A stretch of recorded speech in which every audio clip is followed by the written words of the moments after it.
ઐતિહાસિક શહેર અંજારમાં ભારતીય સંસ્કૃતિ, આધ્યાત્મિકતા અને ભક્તિના રંગો છવાઈ ગયા જ્યારે ગીતા જયંતિના પવિત્ર દિવસે જય શ્રી કૃષ્ણ ગ્રુપ દ્વારા ભવ્ય પ્રભાત ફેરીનું આયોજન કરવામાં આવ્યું।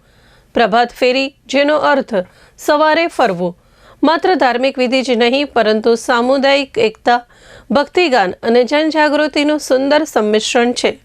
ગ્રુપ છેલ્લા ઘણા સમયથી દરેક સુદ અને વદ 11 પ્રભાત ફેરીનું આયોજન કરે છે। માગસર માસની સુદ 11 ગીતા જયંતિના પવિત્ર દિવસે યોજાયેલી આ પ્રભાત ફેરીમાં શહેરના મોટી સંખ્યામાં ભક્તો જોડાયા હતા। ગ્રુપના સભ્ય જીતેશભાઈ પીઠડિયાએ માહિતી આપતા જણાવ્યું કે પ્રભાત ફેરી સૂર્યોદય સાથે ઢોલ મંજીરા અને અન્ય વાદ્ય સાથે પ્રારંભ થઈ હતી।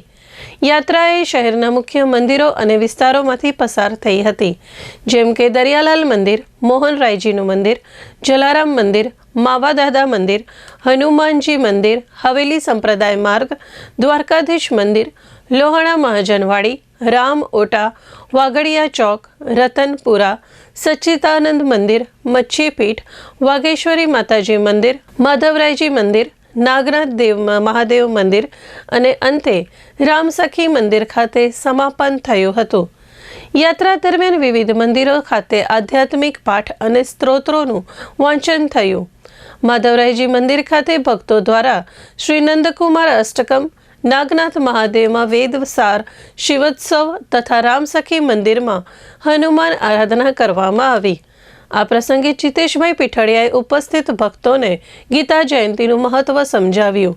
તેમણે જણાવ્યું કે દ્વાપર યુગમાં ભગવાન શ્રી કૃષ્ણે કુરુક્ષેત્રના યુદ્ધ મેદાનમાં અર્જુનને જે ઉપદેશ આપ્યો હતો તે શ્રીમદ ભાગવત ગીતા તરીકે ઓળખાય છે।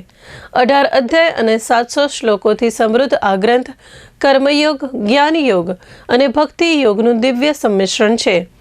તેમણે ઉમેર્યું કે જુદા જુદા પાત્રો દ્વારા ઉચ્ચારાયેલા શ્લોકોમાંથી 574 શ્રી કૃષ્ણ દ્વારા, 84 અર્જુન દ્વારા, 41 સંજય દ્વારા અને 1 ધૃતરાષ્ટ્રના શ્લોકનો સમાવેશ થાય છે।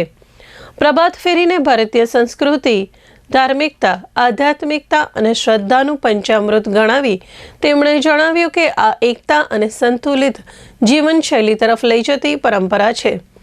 આ પ્રસંગે ભાઈઓ અને બહેનો, વૃદ્ધો તથા બાળકો ઉત્સાહપૂર્વક જોડાયા અને આ પવિત્ર દિવસને ભક્તિભાવથી ઉજવ્યો।